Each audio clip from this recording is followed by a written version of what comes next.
There's that lady's voice I know so well. Recording in progress. This is the latest episode of the West Point Thoroughbreds podcast, and this is such a treat for me. I get to talk to the greatest race caller of our generation, Tom Durkin, who's also a West Point partner, it should be mentioned. Tom, thank you so much for coming on. Well, I don't have to work for another 9 years, so we got plenty of time. We'll get into what exactly you're doing with your time these days, without being in the booth. But I should mention, I'll give you a little background for Tom. Born in Chicago, he studied drama at St. Norbert College in De Pere, Wisconsin. We'll talk a little bit. St. Norbert College, known as the Harvard of Brown County. That's true. I have heard that.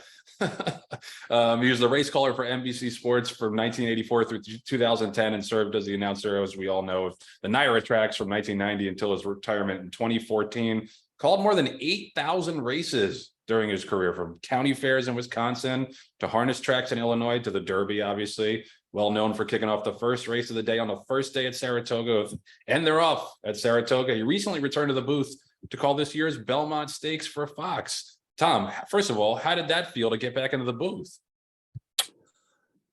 Well, it was a little shaky. I started going down there about a month before the Belmont, and I was calling from my announce position, what would be my announce position for the press box. And I hadn't called a race in 9 years. So it was very shaky that first week. Just drawing all sorts of blanks, just losing it. And then I got the memorization back, and then I started working on my vocabulary a little bit, but then I really had to concentrate on really looking at what was going on. If I'm just casually looking at a race, I'm not looking at horses' ears in particular, or jockey's hands or jockey's feet. That's how you can tell what's actually going on. So it took a while to get back into that, but it took about a month actually to get in fighting shape. So did you have to go back to your old school preparation and call practice races? Like how did you get into the mode? Yeah. I just go up there and I had my own little room. Wasn't bothering anybody, and just call the races as they happened. Yeah. This is like a question I'm sure everybody's going to want to ask you, but did you get the itch to come back to the booth, or are you just good with that one comeback race? Are you asking if I'm going to do it again? I don't know. Crossing my fingers and asking, yes. Yeah, I don't know. Actually, it was a good experience for me. There's a certain amount of stress that goes with it, always has.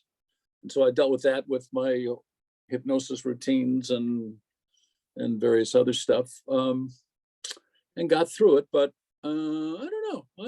I just don't know, to be quite honest. We won't pin you down on that just yet, but let's get into a little bit of how you first got your start in racing. What was the first introduction to the sport that you had? I was just a fan, the kid sneaking out to Arlington Park and Sportsman's Park in Chicago and Hawthorne, and just betting. I probably got to be too heavy to be a jockey by the time I was in third grade, so I gave up aspirations of being a jockey, and I just I'm not real comfortable being around horses, actually, per se. But of course, I love the game in my own way. And so I was just a fan, and we had a charismatic announcer in Chicago, Phil Georgieff, who was my absolute idol, and I wanted to be him. I mean, that brings up another question for me: is do you ever get any younger race callers reaching out to you for guidance? Because I feel like now you have been that role model and that superstar for a lot of the young race callers. Does that ever happen? Oh, absolutely, yeah. And I tell them everything I can to answer any of their questions, and it happens on a pretty regular basis, actually. And you mentioned the thing about not being comfortable around horses. You're actually allergic to horses, which is I guess little known fact about you. Somebody told me the other day Johnny Velasquez was allergic to horses. Yeah, I follow up on that.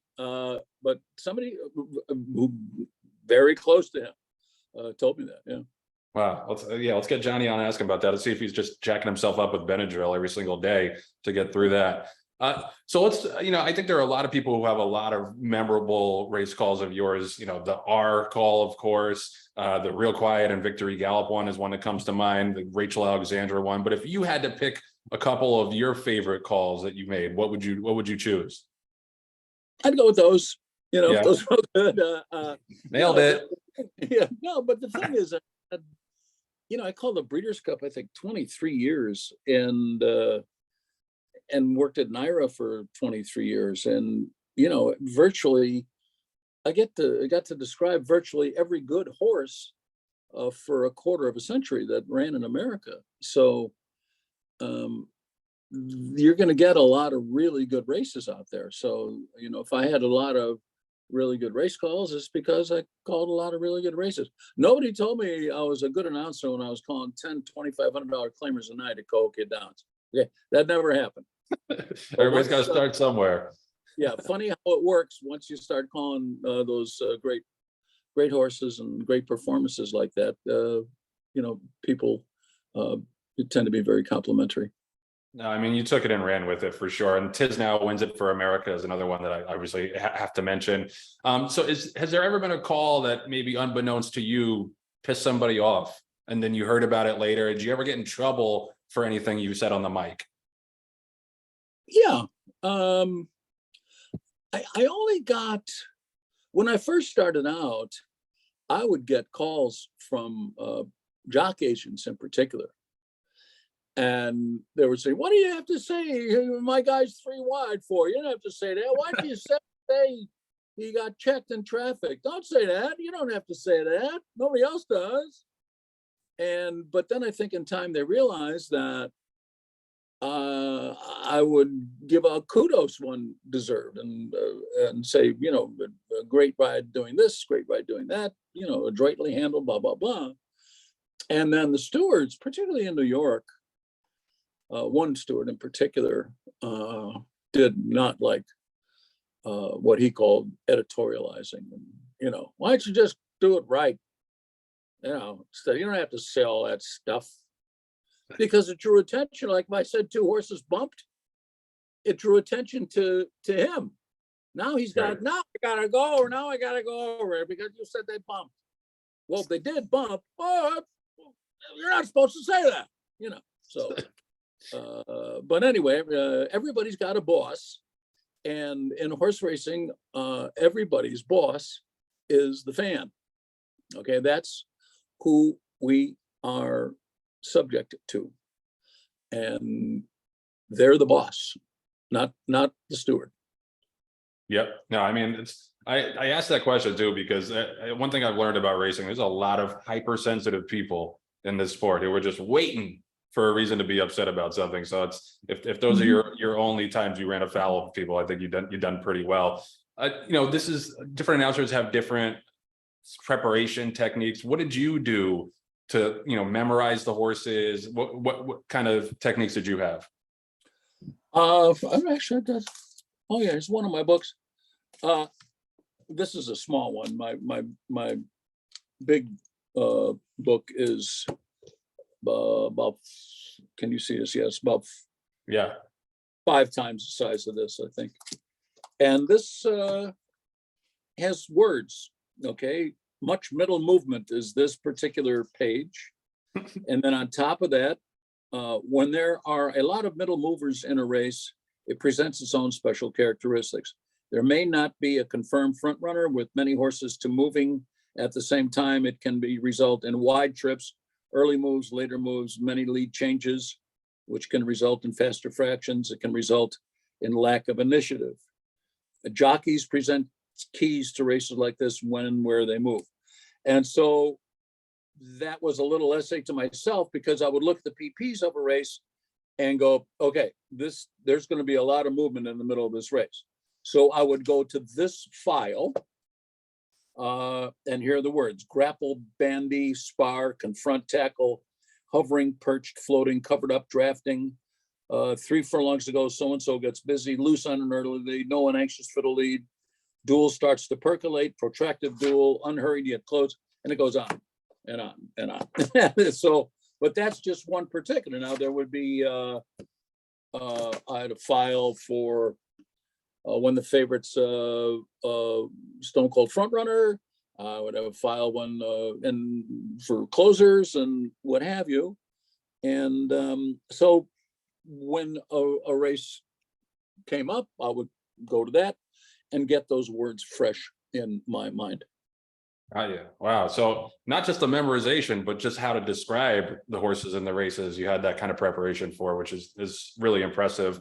You know, you've done enough for most in this life, Hall of Fame career, obviously. What have you been up to since retiring?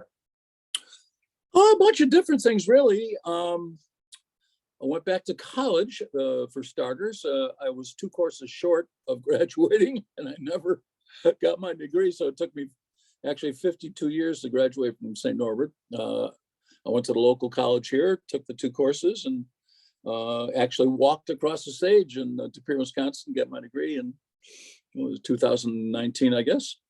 And I taught a course in public speaking. I was in a play, A Miracle on 34th Street. I had played the very important role of the drunken Santa Claus and Mr. Macy. Let's see what else.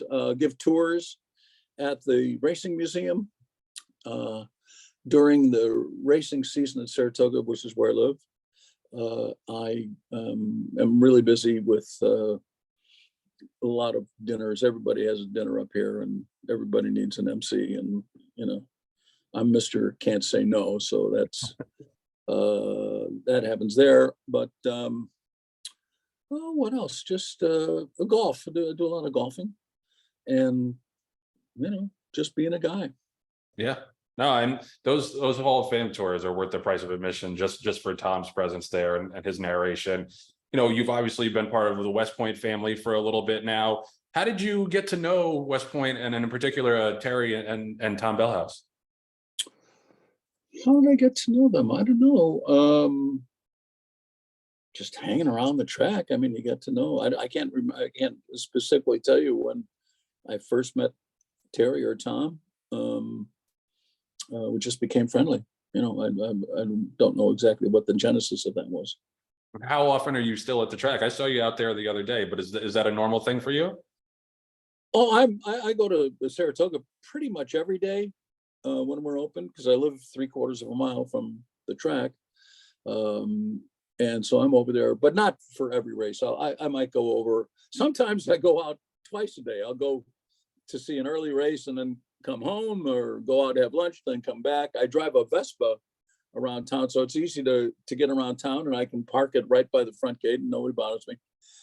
So I go to Saratoga most days. Not so much going down to Belmont or Aqueduct, because the traffic is a pain in the ass. Yeah. It's really brutal. And I lived on Long Island for 23 years. And, you know, when I go back there, I go, how did you ever do this? You know, so it's just a little bit too inconvenient, but I'll go, you know, Belmont Day, of course, and things like that. Don't want to take that Vespa down 3.5 hours to downstate. You're still going to run in traffic, I have to tell you. But the Vespa, my Vespa is 325 cc's. I mean, it'll go 65 miles an hour with me on it. Not that I do that, but but it's good for getting around town. Yeah. Gotcha. You know, when you're around racing fans, obviously you get a lot of questions about racing, and we're talking a bunch about racing now, but you know, what else do you like to talk about? What are some of the other passions in your life that, you know, go without asking from a lot of people? Oh, well, I'm a bit of a culture vulture. I love all things Italian. I used to live over there during the wintertime. Went back there for Christmas this year. That was nice.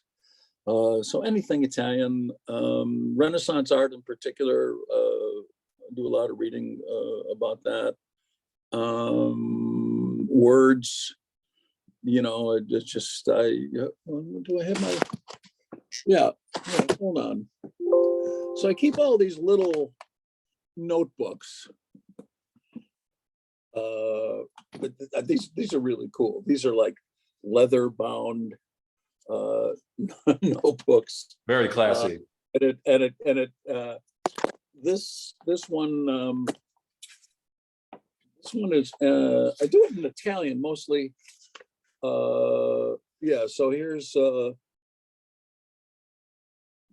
January 7th, 2022. Neve oggi solo 3 centimetri, settimana prossima il sole. So that means it's raining today, almost 3 centimeters. Last week it was very sunny.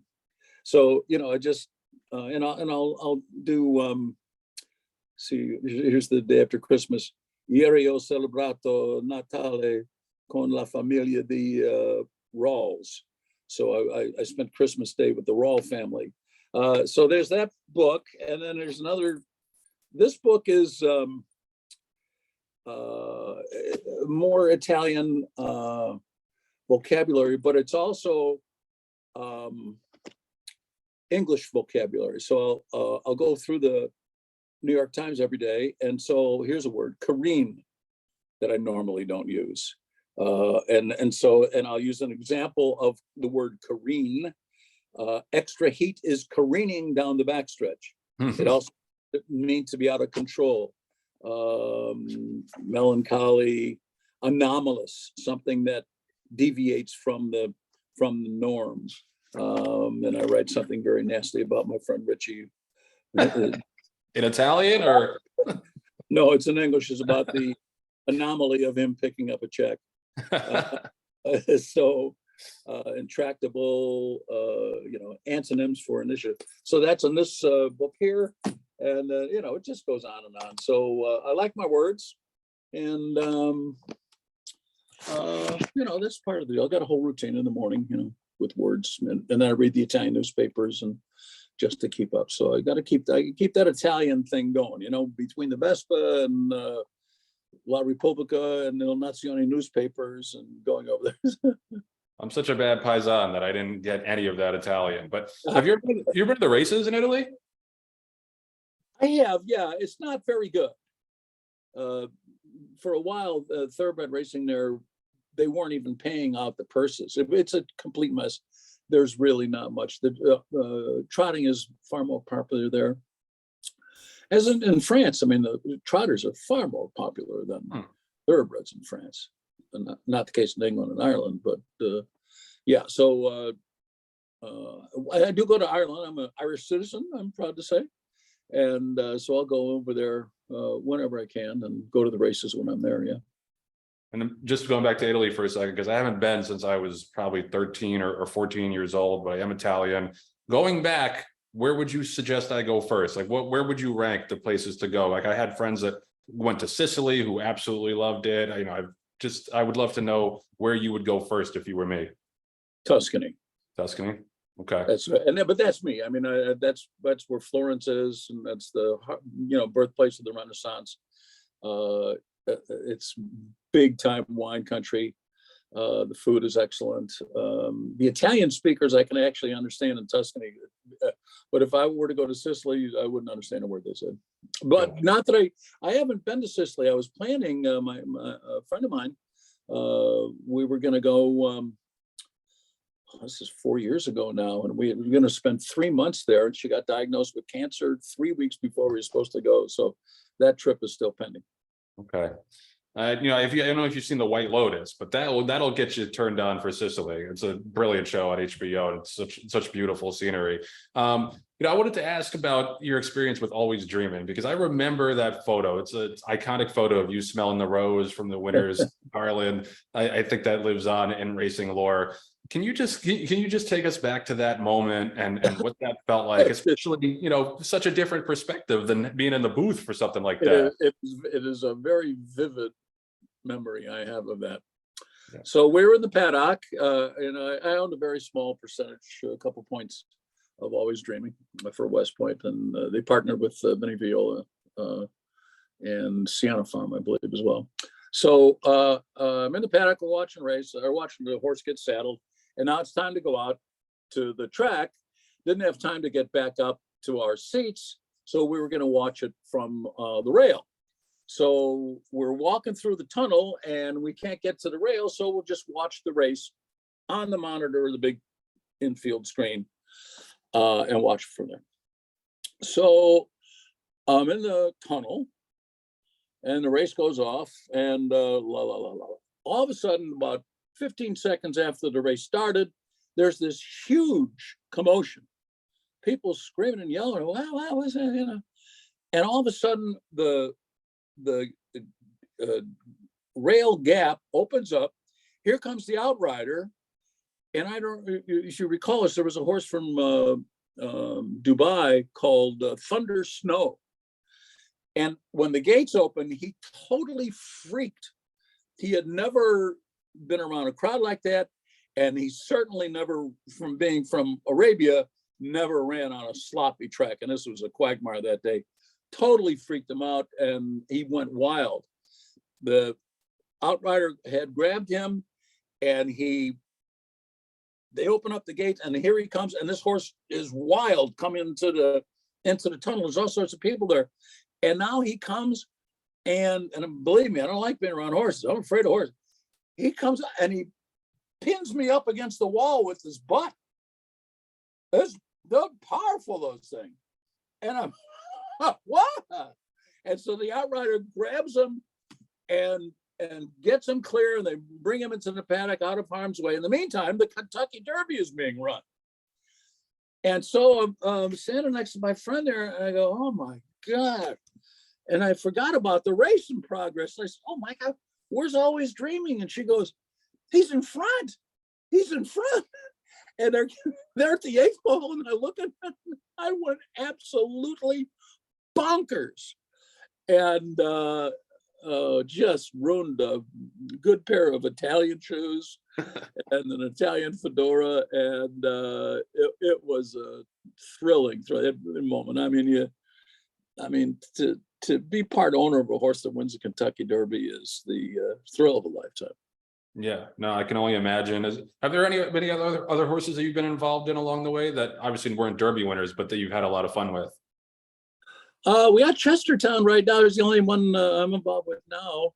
He's kind of a disappointment, but he's a gelding, and I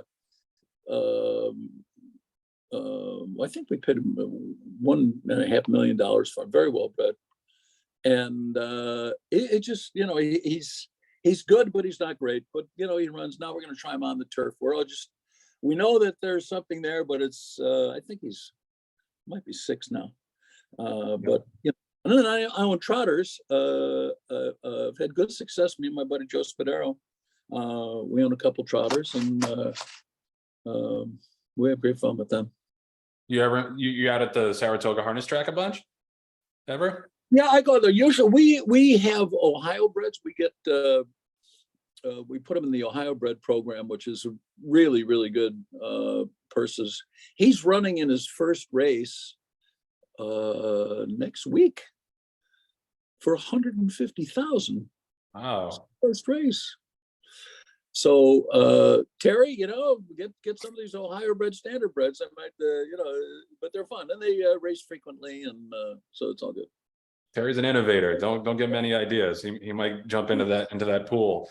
You mentioned that you started being a racing fan, a little bit of a handicapper. Do you still handicap a lot? And if so, like what are some of your angles that you stick to?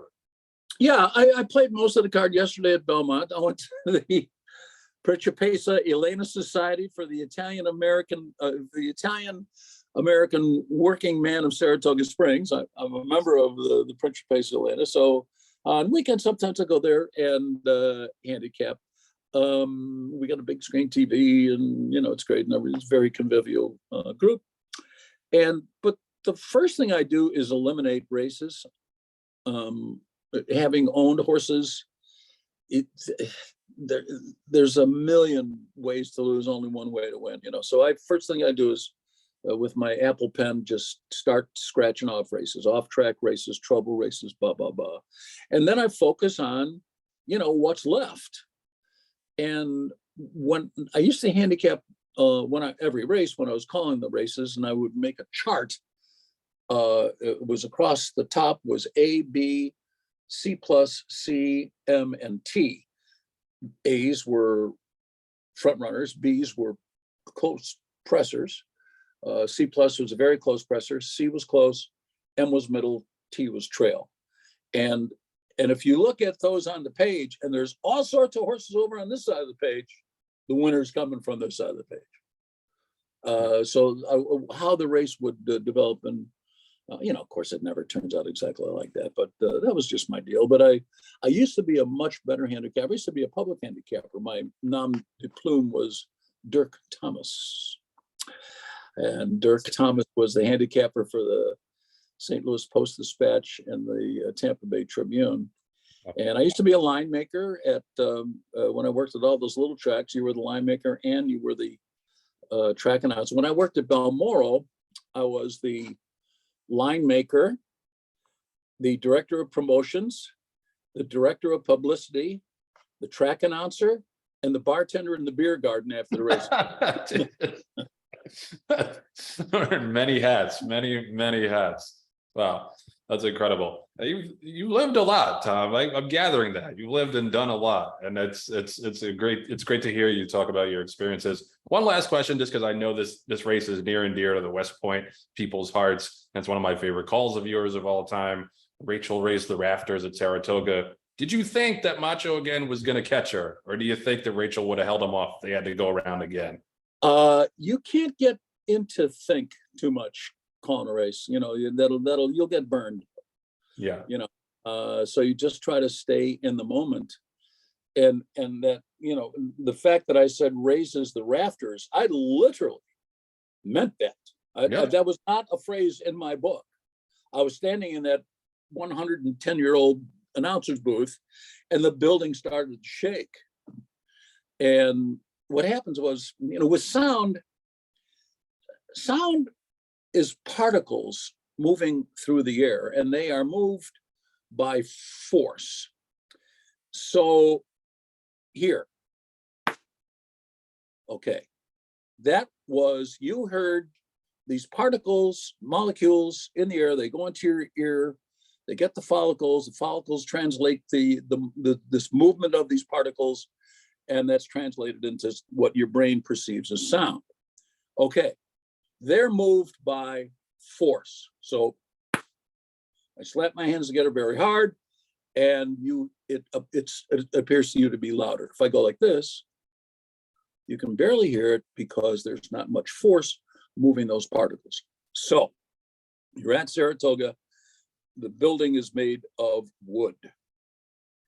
They're coming down the stretch, and everybody starts screaming at the top of their lungs at the same time.